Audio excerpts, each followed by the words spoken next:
नमस्कार सभी को। जैसा कि तुम लोगों को पता है कि हम व्याकरण पढ़ रहे थे, जिसके हम कुछ भाग कर चुके हैं और हमारी संधि चल रही थी, जिसमें हमारी दीर्घ संधि और गुण संधि हो गई थी। उसी दीर्घ और गुण संधि को और अच्छी तरह से उदाहरणों के साथ समझाने के लिए मैं एक और किताब लेके आई हूँ, ताकि तुम सबके समझ में और अच्छी तरह से आ सके।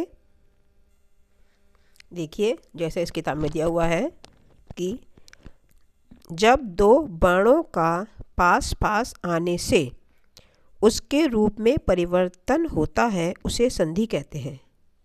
जिन बाणों के रूप में परिवर्तन होता है वे या तो स्वर होते हैं अथवा व्यंजन होते हैं अथवा फिर विसर्ग। अतः संधि तीन प्रकार की होती है। अच संधि, जिसे स्वर संधि बोलते हैं। अब देखते हैं अच संधि स्वर संधि के बारे में। जब पहले शब्द का अंतिम स्वर दूसरे शब्द के आदि स्वर से मिलता है, इसे अच संधि कहते हैं। जैसे विद्या, अब विद्या का हमारा आ है और विद्यालय का आ, इन दोनों को मिलाने से क्या हो गया, हमारा दीर्घ आ बन गया, जिससे हमारा बन गया विद्यालय। फिर है हमारी दूसरी हल संधि, जिसको व्यंजन संधि भी कहते हैं। जब पहले शब्द का अंतिम व्यंजन दूसरे शब्द के आदि व्यंजन या स्वर से मिलता है। ठीक है, क्या बोल रहा है वो? जब पहले शब्द का अंतिम व्यंजन और दूसरे शब्द के आदि व्यंजन या स्वर से मिलता है, व्यंजन हो और पीछे आगे भी व्यंजन हो और पीछे ही व्यंजन हो, व्यंजन संधि। या फिर आगे व्यंजन हो और पीछे स्वर हो, तब भी व्यंजन संधि। बाक प्लस ईशा का जो है हमारा व्यंजन है और ई हमारा स्वर है, तो हमारा क्या बन गया मिलाने से? बागीश। ठीक है, ऐसे ही सत प्लस चित्त। ठीक है, तो इसमें ये तास व्यंजन है और ये चाह ये भी व्यंजन है, तो क्या बन गया हमारा? सचित। इसे हल संधि भी कहते हैं। अब है विसर्ग संधि। जब व्यंजनों का विसर्ग में या विसर्ग का व्यंजन में परिवर्तन होता है, इसे विसर्ग संधि कहते हैं। जैसे छात्र, अब छात्र में विसर्ग लग रहे हैं, ठीक है, प्लस तिष्ठति। तो जो विसर्ग है वो किस में परिवर्तित हो जाएगा? हमारा किसी एक सूत्र है, उससे हमारा विसर्ग जो है वो शा में बदल जाता है, तो हमारा बन गया छात्र तिष्ठति। अब अच संधि, संधि कितने प्रकार की होती हैं? अब देखो संधि देखते हैं हम, जिसमें है हमारी सबसे पहले दीर्घ संधि। इसका सूत्र है, दीर्घ संधि का सूत्र है अका श्रवण दीर्घा, अका श्रवणे दीर्घा। आप इसकी विस्तृत व्याख्या करेंगे। समान उच्चारण स्थान और प्रयत्न वाले बाणों को श्रवण कहते हैं। जिसका उच्चारण स्थान और प्रयत्न समान होता है, उनको श्रवण कहते हैं। अक का अर्थ होता है, अब देखिए अक का क्या अर्थ होता है? अक का अर्थ होता है, अक में क्या क्या आता है? आ ई उ री, आ ई उ री के बाद क्रमशः उसी तरह से समान वर्ण आ ई उ री आवे तो दोनों के स्थान पर दीर्घ हो जाता है। ठीक है, और कह रहा है कि इनमें दीर्घ पहले या बाद में हो या हस्व ही दोनों और हो तो भी मिलकर दीर्घ हो जाता है। अब इसको उदाहरण देख लेते हैं। देखो तो अब ये हमारा पहले हम बनाएंगे धनार्थी। अब देखो धनार्थी को हम तोड़ेंगे, कैसे बनेगा? धन प्लस अर्थी, तो धन का आ और अर्थी का आ, छोटा आ और ये वाला आ मिल के हमारा क्या बन गया? बड़ा। तो मिला के हमारा क्या बन गया? धनार्थी। ऐसे ही अब देखते हैं पुस्तकालय, तो पुस्तक प्लस आलय, तो पुस्तक का आ और आलय का आ बराबर पुस्तकालय।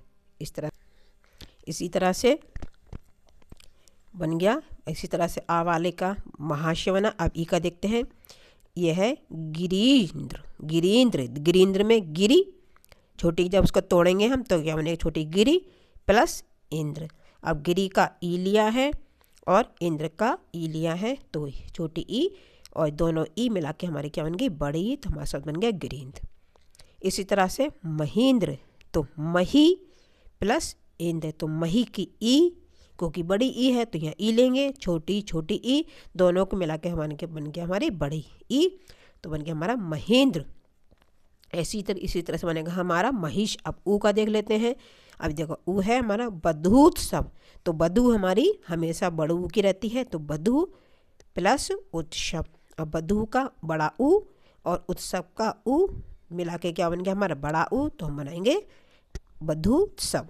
ऐसे ही लघुर्मी, लघु में लघु छोटे ऊ की मात्रा लगेगी, और ऊर्मी बड़ू की मात्रा बनेगी, तो लघु का छोटा ऊ, ऊर्मी का बड़ा ऊ बन गया हमारा लघुर्मी। इसी तरह से बनेगा। इसी तरह से हमारा बनेगा भानुदय। भानुदय में देख लेते हैं। भानु छोटे की मात्रा लगेगी, भानु प्लस उदय, भानु का छोटा ऊ और इसका छोटा ऊ बराबर बड़ा ऊ बन गया भानुदय।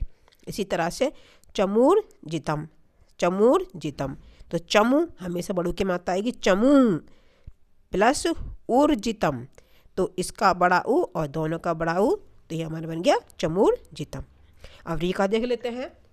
री का बनेगा हमारा, अभी री का देख लेते हैं, पितृ प्लस ऋणम। ठीक है, अब ये हमारा पितृ, इसमें जो है री हमारी कैसी है, अब ये सिंगल री है और यहाँ पे भी सिंगल री है। ठीक है, और री जब हमारी दीर्घ हो जाएगी तो हमारा बनेगा पितृणम, पितृणम। ठीक है, बड़ी री हो जाएगी यहाँ पर। अब इसके अभ्यास कार्य को भी बता देते हैं, हम थोड़ा सा देख लेते हैं। देखिए अब इसको कैसा बनेगा ये,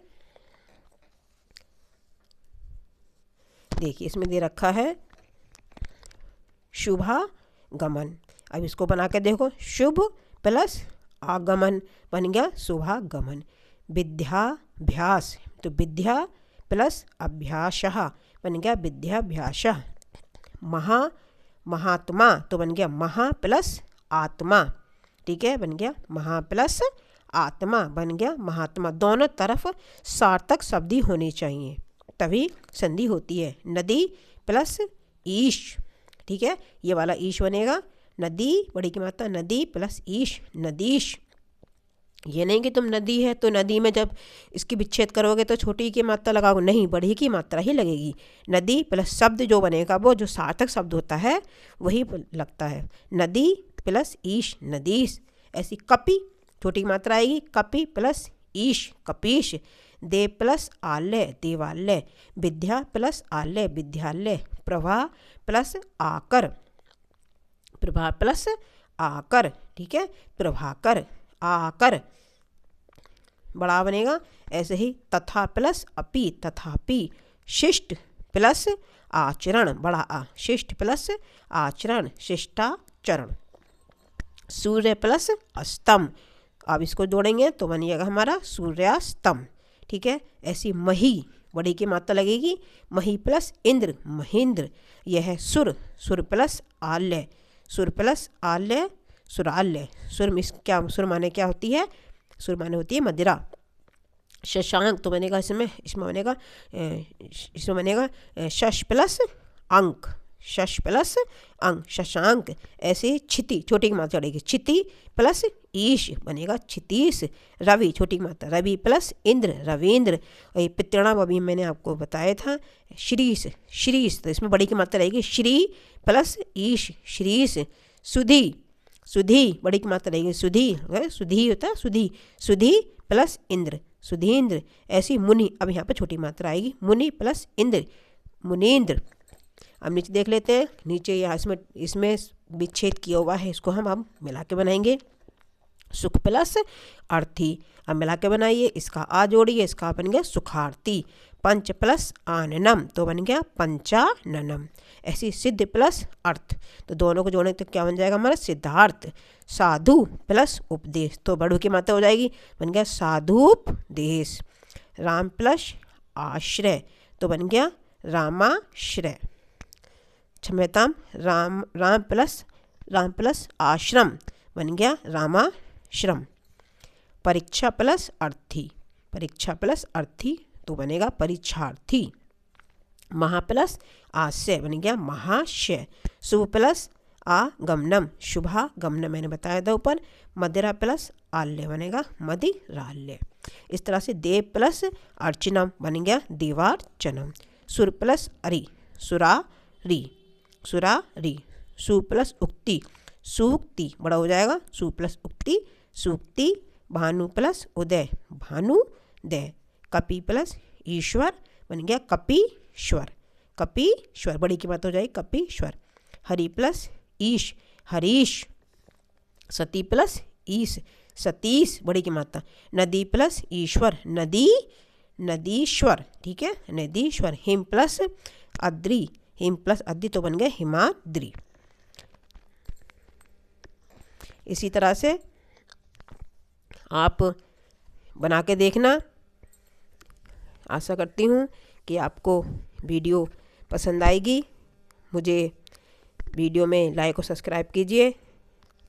आगे की जो संधि है मैं वो दूसरे वीडियो में पढ़ाऊँगी।